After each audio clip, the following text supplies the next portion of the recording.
Hello बच्चों, कैसे हैं? अरे बढ़िया हैं। हेलो बच्चों, कैसे हैं? तो आज हम कुछ आगे के क्वेश्चंस लेकर आए हैं। हमारा अल्टरनेटिंग करंट जो चल रहा है, ये लास्ट लेक्चर हमने क्या देखा बेटा कि अल्टरनेटिंग करंट और हमारे डीसी करंट में क्या डिफरेंस है। साथ में हमने ये देखा कि अल्टरनेटिंग करंट का इक्वेशन कैसे दिखता है ना। कैसे इक्वेशन दिखता है। फिर हमने देखा कि हम एवरेज वैल्यू कैसे निकाल सकते हैं, क्योंकि ये करंट टाइम वेरिएबल है, ये टाइम के साथ वेरी करता है, तो हम इसकी आरएमएस वैल्यू कैसे निकाल सकते हैं और हम इसकी एवरेज वैल्यू कैसे निकाल सकते हैं। तो हमने फुल साइकिल में और हाफ साइकिल में आरएमएस और एवरेज वैल्यू के लिए भी कुछ कुछ क्वेश्चंस बनाए थे। आज कुछ बेसिक क्वेश्चंस और है मेरे पास कि कैसे हम फ्रीक्वेंसी निकालें, कैसे हम सर ये पता करें कि उसका पिक वैल्यू कितना है, उसका आरएमएस वैल्यू कितना है। तो मैंने कुछ 2 और 3 क्वेश्चंस यहाँ पर 3 क्वेश्चंस उठाए हैं। पहले हम ये देखेंगे कि हम कैसे आरएमएस कैलकुलेट कर सकते हैं, पीक वैल्यू कैसे कैलकुलेट कर सकते हैं। आपके दिमाग में बेटा इसकी वेव फॉर्म चलते रहना चाहिए, है ना। मैं चाहूंगा कि आप लोग इस वेव फॉर्म को जरूर याद रखें। हम जो सिग्नल ले रहे हैं कुछ इस तरीके का टाइम वेरिंग है। ये हमारे पास वेव फॉर्म है। यहाँ पर हमने कहा टाइम स्केल पर बना हुआ है। ये इसकी कंप्लीट वन साइकिल है। यहाँ पर इसकी पिक वैल्यू होती है। यहाँ ये जीरो से स्टार्ट हुआ। यहाँ पर अगर जाएंगे तो ये कितना हो गया टाइम बेटा, T/4 टाइम हो गया। यहाँ पर जाएंगे तो हाफ साइकिल T/2, यहाँ पर 3T/4 और we can write here T. ये कंप्लीट हमारा एक टाइम पीरियड कितना बीता बेटा, टी। अब एंगल की बात करें, फेज एंगल, तो यहाँ पर जीरो है बच्चे। यहाँ पर कितना है 90, यहाँ पर 180, यहाँ पर 270 और यहाँ पर 360। तो ये हमारा एसी सिग्नल का कंप्लीट साइकिल है। पहले देखें हमारी जो स्टैंडर्ड इक्वेशन है। चलो स्टार्ट ही कर रहे हम स्टैंडर्ड इक्वेशन पहले याद करें। इसकी स्टैंडर्ड इक्वेशन हमने क्या लिखी थी बेटा? Standard equation I T is equal to, we can write I naught of sine omega T plus five. मैं फाइव इसलिए लिख रहा हूं, हो सकता है कि क्वेश्चन में इनिशियल फेज दिया हो। इनिशियल फेज का मतलब बेटा ये वेवफॉर्म जीरो से स्टार्ट हुई है। कहां से? जीरो से। तो इसमें फाइव जीरो है। पर हो सकता है कि कभी कोई वेवफॉर्म कहीं और से स्टार्ट हो, यानी कि वो जीरो से स्टार्ट नहीं हो रही है। उसका इनिशियल कुछ फेज है, इनिशियल कुछ वैल्यू है जहां से उसे स्टार्ट किया गया था। जैसे झूला, झूला देखा आपने? अगर मेन पोजीशन से चालू कर रहे हैं तो स्टार्ट फ्रॉम मेन पोजीशन। पर अगर एक्सट्रीम से चालू कर दिया तो आपने पहले ही π/2 का फेज ले लिया ना, पहले ही π/2 का फेज ले लिया।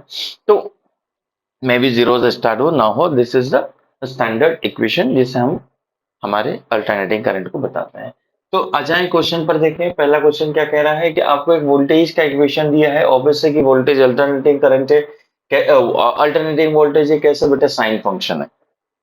अगर ये कांस्टेंट वैल्यू देता, अगर एक ऐसी वैल्यू देता, कांस्टेंट वैल्यू होता, जैसे वोल्टेज लिखता होता 5 वोल्ट, तो कांस्टेंट है। पर यहाँ पर कितना लिखा है? 100 साइन 100πt। क्या लिखा हो? Sign 100πt।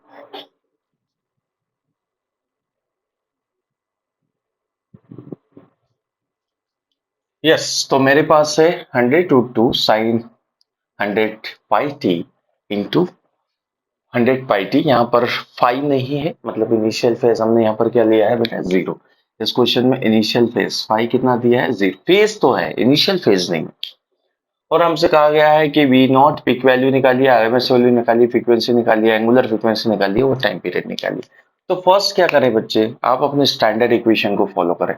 वोल्टेज के लिए लिखें Vt, it is instantaneous voltage, is V naught of sin omega t plus 5। हमारी इस इक्वेशन को यहाँ कॉपी करें। V is equal to 100√2 sin of 100πt। अब यहाँ पे प्लस में कुछ नहीं है, प्लस में जीरो, कोई फेज ही नहीं है ना, इनिशियल फेज नहीं है। सिर्फ कंपैरिजन के लिए बता रहा हूँ, ये लिखना जरूरी नहीं है ना, कंपैरिजन के बता रहा हूँ। कंपैरिजन के लिए हमसे क्या पूछा है? V naught. तो जरा इस इक्वेशन को ध्यान से देखो और दूसरी वाली को उससे कंपेयर करो। अब ये देखेंगे कि जहां पर मेरा पिक वैल्यू लिखा हुआ है, पिक वैल्यू वहां पर लिखा है 100। तो फर्स्ट पैरामीटर हमारा कैलकुलेट हुआ। फर्स्ट क्या लिखा था? V naught. V naught is a peak value. कौन सी वैल्यू बेटा? Peak value. पिक वैल्यू समझते ना, सबसे टॉप ये वाली पिक वैल्यू, हाईएस्ट वैल्यू। ये कब होगा? जब ये फंक्शन पूरा बन रहा होगा। ऐसे भी कि ये फंक्शन जब बन रहा होगा, साइन मैक्सिमम 1 वैल्यू दे सकता है। तो जब साइन ने 1 दिया होगा उस समय क्या वैल्यू रही होगी? This value is 100 root 2 volt.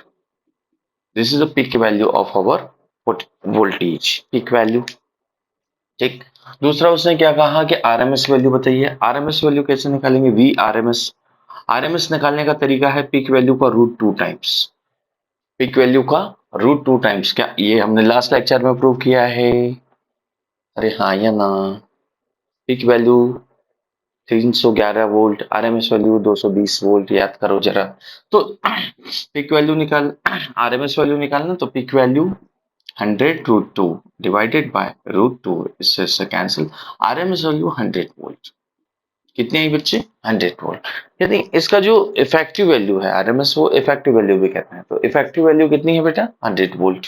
Peak value कितनी है? 100 रूट 2 वोल्ट। फिर इसने क्या कहा? फ्रीक्वेंसी निकालो। अब फ्रीक्वेंसी निकालना है तो फ्रीक्वेंसी के बारे में देखें जरा, इस टर्म को देखें और इसे कंपेयर करें। यहां पर मैं देख रहा हूं कि जो ओमेगा टी है बेटा, वो किसके इक्वल है? वो है 100 पाई टी के। पूरा एज इट इज लिख दो। ओमेगा टी यहां पर टाइम के साथ 100 पाई, यहां पर टाइम के साथ ओमेगा। तो ओमेगा टी किसके बराबर है? 100 पाई टी के। इसने इसको मार दिया।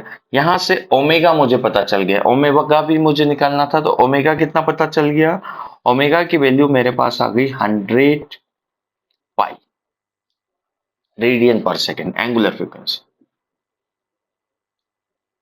अब आपको टाइम पीरियड चाहिए। याद है टाइम पीरियड क्या होता है बेटा? 2 pi by omega is equal to क्या होता है? 2 pi by T. Omega is equal to 2 pi by T. अरे याद है कि नहीं? ऐसे लिखा जाता है omega is equal to sir 2 pi by T लिखा जाएगा, या फिर 2 पाई बाय एफ लिखा जाएगा। बरा F is the linear frequency, omega is the angular frequency, T is the time period. तो मैंने इन प्लेस ऑफ ओमेगा क्या लिखा बेटा? 2 पाई बाय टी। और वो कितना है? 100 पाई से पाई गया। और टी इज इक्वल टू कितना है बेटा मेरे पास? यहां से 50 टाइम, तो ये आया 1/50, 1/50 second. This is my time period. तो टाइम पीरियड कैसे निकालना है? यहां पर देख लेना है। ये आपके पास क्या लिखा है बच्चा? ओमेगा। इसी को हम लिख सकते हैं 2 पाई बाय टी। 2 पाई 2 पाई ने इसको काटा 50 टाइम, तो मेरे पास आया 1/50 सेकेंड। और जब तेरे पास टाइम पीरियड आ गया है, एक और चीज निकाली जा सकती थी, फ्रीक्वेंसी। अरे टाइम पीरियड आया क्या?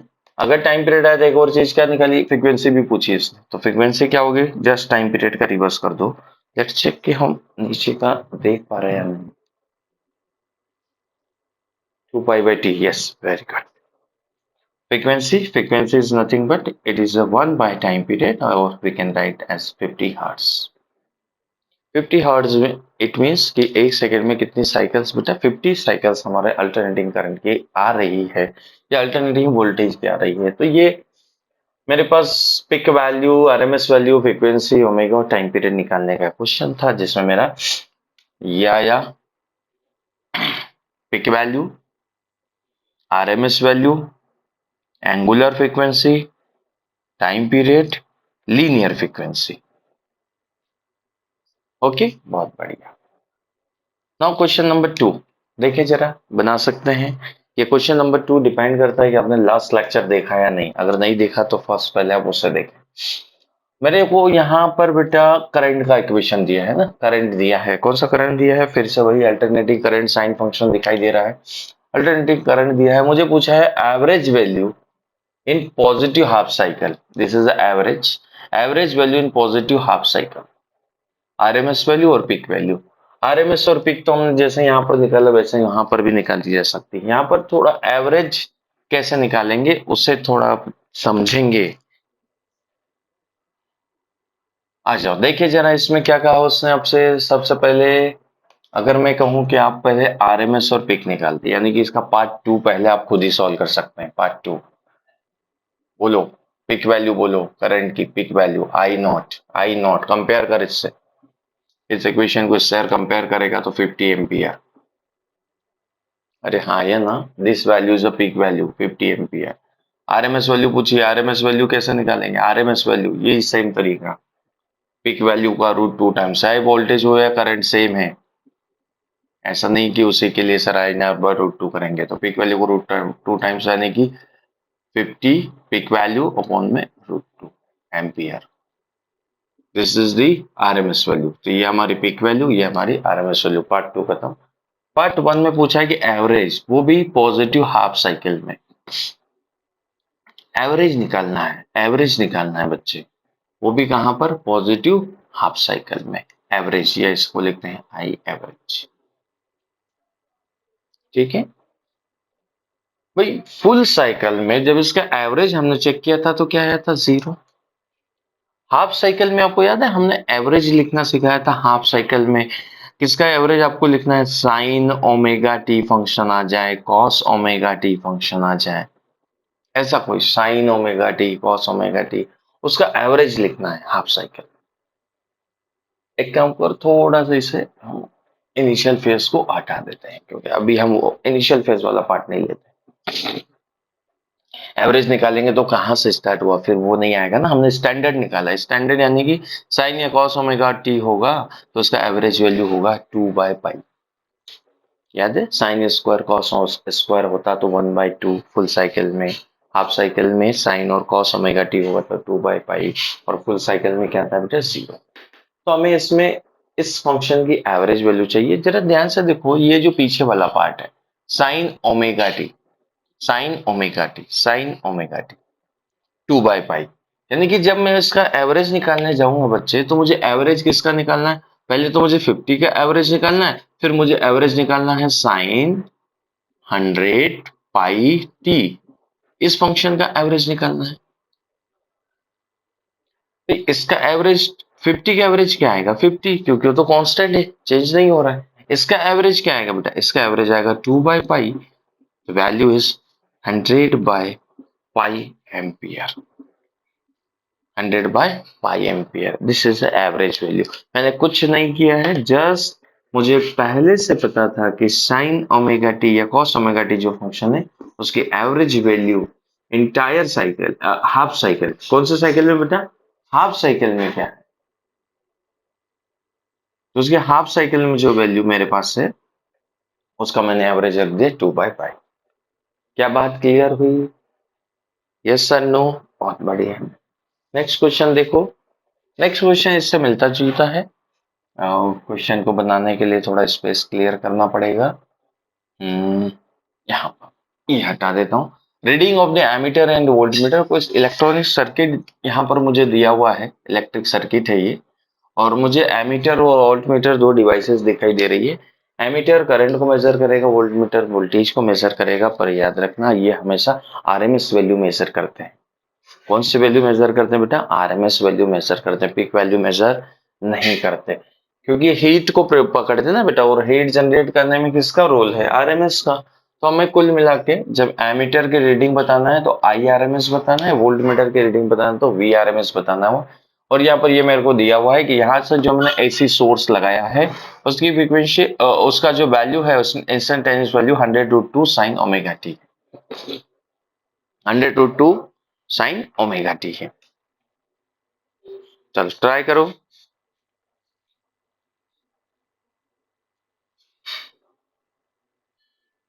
ट्राई करो। रेजिस्टेंस की वैल्यू दी क्या? रेजिस्टेंस की वैल्यू कुछ ले लो, ले लो, ले लो, ले लो, कुछ भी ले लो, कुछ वैल्यू ले लो, 4 ओम। क्यों? रेजिस्टेंस होगा तभी तो आप वोल्टेज से करंट निकाल पाएंगे, ईएमएफ से करंट तभी निकाल पाएंगे ना। यस, ट्राई करेंगे।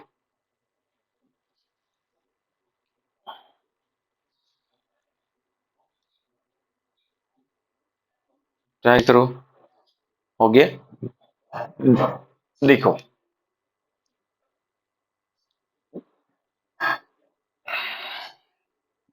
वेव फॉर्म को हटाना होगा क्योंकि उसकी जगह पे आ गया है। यस, नाउ हाँ जी भाई साहब, तो आपको कहा है E is equal to E naught sine omega T, और हमारी इक्वेशन है E इज इक्वल टू, यहाँ पे T होता है बेटा, ये सब टाइम के साथ है ना, instantaneous value 100√2 sign omega T. ओहो बहुत बढ़िया, E नॉट पता चला। E नॉट की वैल्यू है 100√2। अगर ई नॉट की वैल्यू तुझे पता चल गई तो बेटा तू ई आर एम एस की वैल्यू बता सकता है। ई आर एम एस अभी निकाला था, E not by root two times, यानी कि 70%, इसका 70.7%, 100 रूट 2 अपॉन में रूट टू गया, it is 100 volt. R M S value 100 volt, यानी कि हमारा जो वोल्ट मीटर रीड करेगा वो कितना रीड करेगा बेटा? 100 वोल्ट। वोल्ट मीटर कितना रीड करेगा हमारा? 100। वोल्ट मीटर ने रीड किया 100 वोल्ट, बहुत बढ़िया। एमीटर क्या रीड करेगा? एमीटर भी आरएमएस वैल्यू को रीड करेगा। तो आरएमएस वैल्यू निकाल दो भाई करंट की आरएमएस वैल्यू। देखो आरएमएस वैल्यू निकालना है तो अब तो हमारे पास ई आरएमएस आ गया है। आई इज इक्वल टू क्या होता है? V by R. याद है? I is equal to V by R. यहां से कितना करंट गुजरेगा और इसके across potential difference 100 volt divided by resistance. तो रेजिस्टेंस की वैल्यू कितनी? 4। तो हम यहाँ पे लिखेंगे E R M S by R. अगर पीक पूछता तो E not by R. R M S पूछा है तो E R M S by R. E R M S की वैल्यू कितनी बेटा? 100 वोल्ट और आर की वैल्यू 4। आंसर इज 25 एम्पियर के आसपास। कितना है? 25 एम्पियर के आसपास। क्या मेरी बात क्लियर हुई? हाँ या ना? तो जब आपके पास कोई करंट या वोल्टेज की इक्वेशन दी हो, साइन में भी दे सकते हैं बेटा और कॉस में भी दे सकते हैं। साइन वाली भी हो सकती है, दोनों साइनसोइडल है ना, तो साइन वाली भी हो सकती है और कॉस वाली भी हमारे पास इक्वेशंस हो सकती है। नाउ अब जरा सम टाइम क्वेश्चन इस तरीके से होते हैं जो टाइम फेज डिफरेंस और इससे रिलेटेड है। टाइम से कैसे रिलेटेड है बेटा? मान लीजिए कि आपसे क्वेश्चन कुछ इस तरीके से पूछा गया, एक क्वेश्चन बनाए, समझे इसे कि कोई करंट है बेटा, वो जीरो से आरएमएस वैल्यू तक जाता है। जीरो से कहा जाता है? आरएमएस वैल्यू तक। या जीरो से कहा जाता है? पीक वैल्यू तक। अपनी जीरो वैल्यू से पीक वैल्यू तक जाता है। तो हमसे पूछता है कि टाइम कितना लगेगा। टाइम पीरियड अगर दिया हो और हमसे पूछा जाए कि कितने टाइम में ये अपनी जीरो से पीक वैल्यू तक पहुंच जाएगा। अगर आप इस वेवफॉर्म को ध्यान से देखें तो इस वेवफॉर्म को बस डिवाइड कर दीजिए टाइम डिविजन्स में। हमने कहा ये हमारा जीरो है, यहाँ पर हमारा टाइम है बच्चे t/4, यहाँ पर टाइम है t/2, यहाँ पर टाइम है 3t/4 और इधर मेरा टाइम है t। ये कंप्लीट साइकिल। उसने जैसे ही पूछा कि जीरो से पिक वैल्यू, ये पिक वैल्यू है ना, आई नॉट क्या है बच्चे? Peak value. जीरो से पिक वैल्यू, अगर वो जीरो से स्टार्ट हुआ, पहली बात तो स्टार्ट कहां से होना है? जीरो से। इनिशियल फेज उसका जीरो होना चाहिए। अगर वो जीरो से स्टार्ट हुआ तो पिक वैल्यू तक जाने में, यानी कि यहां तक जाने में वो t/4 टाइम लगाएगा। जो उसको टाइम लगेगा वो कितना लगेगा बेटा? इतना t/4। यानी अगर अपना उसका टाइम पीरियड अगर 100 सेकंड है तो उसको 25 सेकंड लगेगा मैक्स वैल्यू अचीव करने में। 25 सेकंड में मैक्स, फिर 25 सेकंड में जीरो, 25 सेकंड में नेगेटिव में मैक्स और 25 सेकंड में फिर से जीरो। ऐसे वो अपनी साइकिल कंप्लीट करेगा। तो ये मेरे पास कहा कि मैंने पिक वैल्यू तक पूछा। ऐसे ही आरएमएस तक भी बोल सकता है। आरएमएस क्या है? आरएमएस यानी कि आप ऐसा लिख सकते हैं कि RMS is peak value by root 2। तो दोनों पर एक एक क्वेश्चन बनाते हैं। देखो, तो फर्स्ट मैंने कहा कि लेट्स से मेरे पास कोई सिग्नल है बेटा, हम ले लेते हैं करंट मेरे पास ये दिया है I T is equal to, मैंने कहा आई नॉट ऑफ साइन और यहां पर लिखा 2 पाई, या लाइक इसके लिखे 200 pi T. This is a signal, okay. और मैंने पूछा time to reach max height, time to reach max height नहीं, मैक्स वैल्यू, हाइट बोल रहे हैं, मैक्स वैल्यू या पिक वैल्यू। पिक वैल्यू तक पहुंचने में से कितना टाइम लगेगा? हमें तो ये पता है कि t/4। हम अब प्रूफ करके लाएंगे कि t/4 कैसा है ना। क्वेश्चन हमने स्टैंडर्ड केस लिया है जिसे आप बता पाएंगे, पर मान लो कि उसने कहा कि t/4 से यहां तक जाने में कितना लगेगा। कोई सा भी इंटरवल ले सकता है ना, यहां से यहां तक जाने में कितना लगेगा। जैसे ये लिया जीरो से आरएमएस तक जाने में कितना लगेगा। तो पहले स्टैंडर्ड केस में तुमको बता रहा हूं कि स्टैंडर्ड केस में क्या करना है। उसने कहा कि भाई पिक वैल्यू तक जाना है। पिक वैल्यू कितनी होती है, यानी कि उसको जाना है यहां पर आई नॉट तक। तो इंस्टेंटेनियस करंट की वैल्यू कितनी हो जाएगी, आई नॉट। कितनी देर में होगी ये पूछा है उसने, कि time to reach max value, time to reach peak value, time की कितनी वैल्यू के बाद वो पिक वैल्यू पर चला जाएगा। तो हमारी जो इक्वेशन है उससे आप स्ट्रिक्टली फॉलो करें। इक्वेशन है I is equal to I naught of sine omega T. यहां पर इक्वेशन है I naught T is equal to I not sine of 200 omega, sorry 200 pi T. ये वैल्यू हमें चाहिए आई नॉट, उसके लिए हमें टी निकालना है कि टी की कौन सी वैल्यू के लिए ये वैल्यू हो जाएगी बच्चे आई नॉट। तो पहले हम इसे स्टैंडर्ड वे में सॉल्व करें कि हम इंस्टेंटेनियस करंट को चाहते हैं पिक वैल्यू हो जाए, पिक वैल्यू हो जाए। तो हमने उसे आई नॉट रखा, air I not, now sine 200 pi into T. I not से आई नॉट गया, यहां पर साइन पाई बाई टू, क्योंकि वन आएगा ना बेटा, वन को क्या लिखा जा सकता है, sine pi by two sine of 200 pi T. Sine से साइन को हटाइए, पाई बाई टू, और इधर कौन आया 200 पाई टी। भाई इसने पाई को मारा, और ये कितना आ गया 1/400, 1/400 T. This is the time, 1/400 time second इसे लगेगा। कहां जाने में बेटा, जीरो से पिक वैल्यू तक जाने में। सर आपने तो कहा था T/4 आएगा, T/4 ही है। कैसे है, अब देखो अदर वे कैसे है, अदर एक और सिंपल वे सुनो। इसका टाइम पीरियड निकाल लो,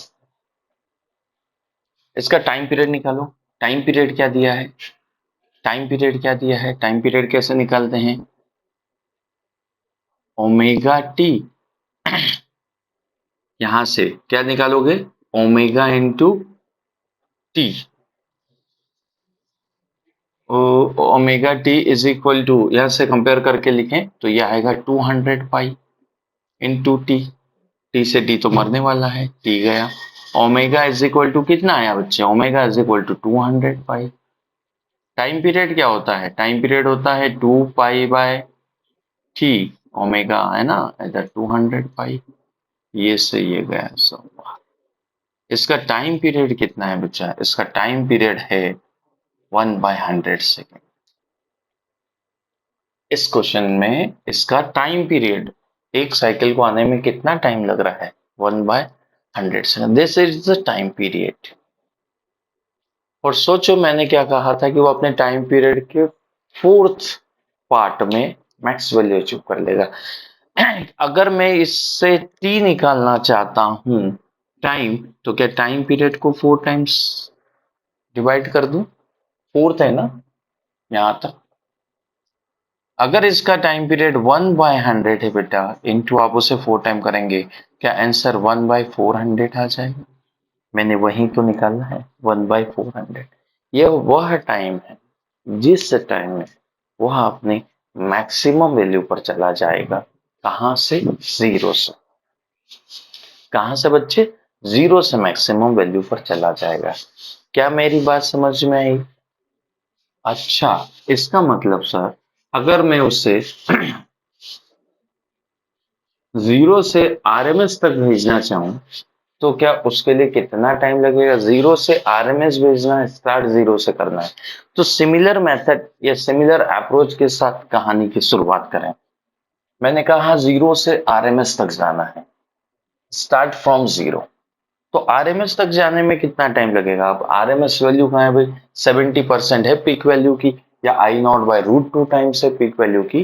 तो जब क्वेश्चन ये पूछा जाए हमसे कि कोई करंट है बेटा, और उस करंट को आपको जीरो से आरएमएस या आई नॉट रूट 2 तक ले जाना है, कोई भी वैल्यू दे देगा वहां पे करंट की। तो बताओ उसे कितना टाइम लगेगा in terms of time period. In terms of time period पर हम स्टार्ट कहां से कर रहे हैं, 0 से। हमने कहा कि जिस समय हमारा इंस्टेंटेनियस करंट आरएमएस के बराबर हो जाए, I not sine omega T. Instantaneous current यानी कि ये करंट कितना हमें आरएमएस चाहिए, यानी कि आरएमएस चाहिए, यानी कि ये करंट आपको आई आरएमएस चाहिए, I not sine omega T. I RMS चाहिए मतलब हमें आई नॉट बाई रूट चाहिए is equal to I not sine omega T. 1/2 यानी कि साइन 45 यानी कि पाई/4। अरे हाँ क्यों ना, 1/√2 आएगा ना, 1/√2 यानी कि साइन 45 मतलब पाई/4।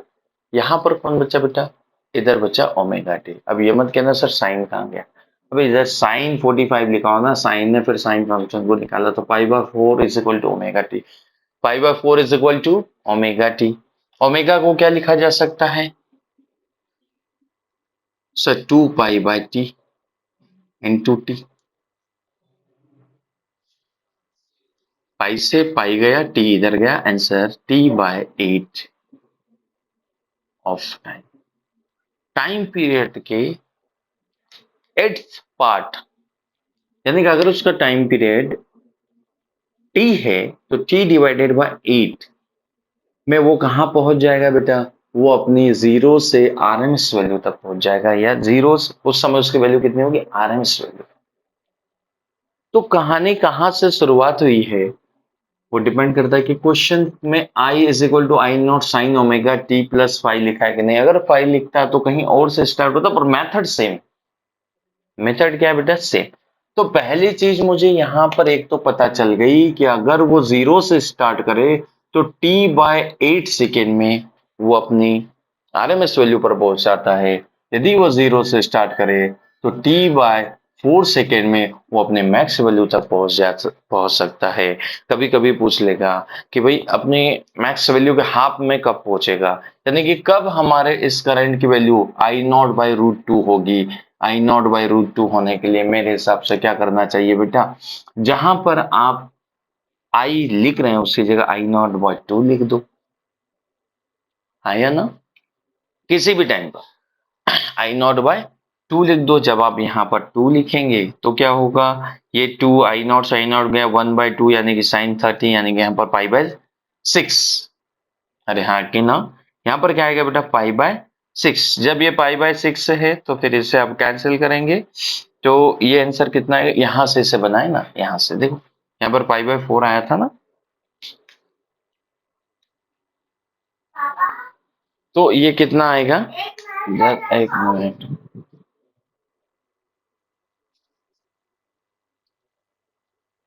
ओके आई क्या बात समझ में, कैसे निकालेंगे। और देखो एक और क्वेश्चन देखें बेटा, अगर आपके पास टाइम पीरियड है तो टाइम पीरियड हम निकाल के T/8 करें तो 0 से आरएमएस, अगर हम T/4 करें तो 0 से पिक, किसी भी वैल्यू पर जाना चाहे। पर ये तब आपको करना चाहिए जब आपके पास जर्नी स्टार्ट 0 से हुई। जर्नी कहां से स्टार्ट हुई हो बेटा, 0 से। पर लेट से अगर कोई चीज 0 से स्टार्ट नहीं हुई, यानी कि मैंने क्वेश्चन आपको ऐसा दिया कि कोई करंट है बच्चे जिसकी वैल्यू है 10√2 साइन ऑफ, यहां पर लिखा है 200 पाई की प्लस पाई/6। यहां पर देखो इनिशियल फेज है, यहां पर इनिशियल फेज 0 नहीं है, और मुझे कहा गया कि करंट कितने टाइम में अपनी आरएमएस वैल्यू पर पहुंच जाएगा, time to reach I RMS. Time to reach I RMS, कितने समय में करंट अपनी आरएमएस वैल्यू पर पहुंच जाएगा, कितने टाइम में करंट अपनी आरएमएस वैल्यू पर पहुंच जाएगा, ये मुझे निकालना है।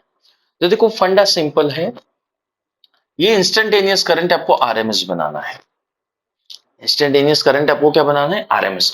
वही अगर यहां पर आप टाइम पीरियड से करेंगे तो आंसर गड़बड़ा जाएगा, यानी कि आप यहां पर ये नहीं कर सकते कि T/8 कर दिया तो आरएमएस पर पहुंचेगा T/8 में, पर वो कहां से स्टार्ट हुआ हो, 0 से। यहां पर वो इनिशियल फेज है 30 डिग्री, वो 30 डिग्री से स्टार्ट हुआ है, यानी कि वो 0 से स्टार्ट नहीं हुआ। तो इस समय हमें क्या करना, हमारी स्टैंडर्ड अप्रोच है कि हम इस करंट को चाहते हैं कि आरएमएस करंट हो जाए, यानी कि इस करंट को क्या चाहते हैं, I इज इक्वल टू हमारे पास है आई नॉट साइन ऑफ 200, यहां पर लिखें 200 pi T plus pi by 6, और हम चाहते हैं कि ये जो मेरा करंट है, ये करंट आरएमएस बन जाए, यानी कि ये करंट बन जाए आई नॉट बाय √2। तो इधर क्या बचेगा, I not sine of 200 pi T plus pi by 6। भाई करना तो वैसे ही है। अब यहां पर अगर tan√2 है तो हम यहां पर भी tan√2 लिखेंगे, आई नॉट साइन नॉट तो कैंसिल होने वाला है। आरएमएस चाहते थे ना इसको, तो हमने इंस्टेंटेनियस करंट की वैल्यू किसके बराबर रख दी, आरएमएस। बात क्लियर है, आरएमएस के बराबर रख दी। नाउ ये हमारे पास 1/2 आया, 1/√2, 1/√2 हाउ मच बेटा, 1/√2 यानी कि आपको लिखना है साइन 45 यानी कि साइन पाई बाय 4, और इधर क्या चलेगा आपका, इधर चलेगा sine of 200 pi T plus pi by 6। Sine से साइन गया, अब यहां पर आया आपका पाई बाय 4, उधर से देखो कौन आएगा, माइनस का pi by 6 is equal to 200 pi T. Pi by 4 minus pi by 3 how much, LCM ले लो, कितना है बेटा इनका, 12। 3 पाई माइनस 2 पाई, अरे हाँ है ना, 3 पाई माइनस 2 पाई, 200 पाई टी। यहां पर आया pi by 12, pi by 12 is equal to 200 pi into T. Pi से पाई गया, कितना है बेटा, ये आया आंसर मेरे पास, टी अपॉन में T is equal to 1 upon में, ये कितना हो गया बेटा, 2400, 1 अपॉन में 2400, 1 अपॉन में 2400। अब यहां पर अगर आप टाइम पीरियड वाली अप्रोच लगाते तो देखो क्या आंसर आ जाता। सर ने कहा था कि टाइम पीरियड का t/8 कर देना, तो बच्चे ने यहाँ से टाइम पीरियड निकाला, उसने टाइम पीरियड कैसे निकाला, इसका टाइम पीरियड निकालो जरा, कैसा आएगा, वही टाइम पीरियड का हमारा तरीका, ओमेगा टी ये यहीं पर निकाला हुआ है, 200 पाई टी लिखा था, ओमेगा टी ओमेगा ओमेगा, और टाइम पीरियड आया 1/800, 1/100, 1/100, ये टाइम पीरियड है। अगर उसका एंगुलर फ्रीक्वेंसी 200 पे, ये टाइम पीरियड है। अगर मैं इसको 1/8 करूं, 1/8 करूं, तो मेरे पास 0 से आरएमएस यानी कि आरएमएस वैल्यू आ जाना चाहिए, पर वो आरएमएस वैल्यू कितनी आती बेटा, क्या 1/800 आता, इसको ध्यान से देख, टाइम पीरियड 1/100 है, इसका 1/8 टाइम्स करो तो क्या 1/800 आता, लेकिन मेरा आंसर क्या है 1/2400। यहाँ पर टाइम कम है, यहाँ पर टाइम ज्यादा है। सोच, वो वेव बेटा इस केस में 0 से स्टार्ट हुई थी और इस केस में 30 से स्टार्ट हुई है। पहले से उसके अंदर कुछ फेज था, वो इनिशियल 0 से स्टार्ट नहीं हुई। तो जब भी हमें ऐसा कोई क्वेश्चन आए कि कितने टाइम में इसकी वैल्यू इतनी हो जाएगी, तो टाइम निकालना है, तो वो वैल्यू यहां रख दीजिए, इंस्टेंटेनियस वैल्यू। या तो हमसे वो पिक पूछेगा या वो पूछेगा कि आरएमएस तक कितनी देर में पहुंचेंगे, और वो कहां से स्टार्ट हुआ, हम यहाँ पर फेज को मेंशन कर ही रहे हैं। अगर 0 से स्टार्ट हो तो ये स्टैंडर्ड केस मैंने बताया, 0 से नहीं स्टार्ट हो तो हमारे पास ये जनरल है मेथड जिससे हम इसे सॉल्व कर सकते। क्या मेरी बात समझ में आई? ओके, बहुत बढ़िया। चलिए हम नेक्स्ट क्लास में बात करेंगे किसकी, फेजर की। किसकी बात करेंगे बेटा, फेजर की बात करेंगे, और फिर हमारे पास आएगा हमारा सर्किट थ्योरी। Thank you.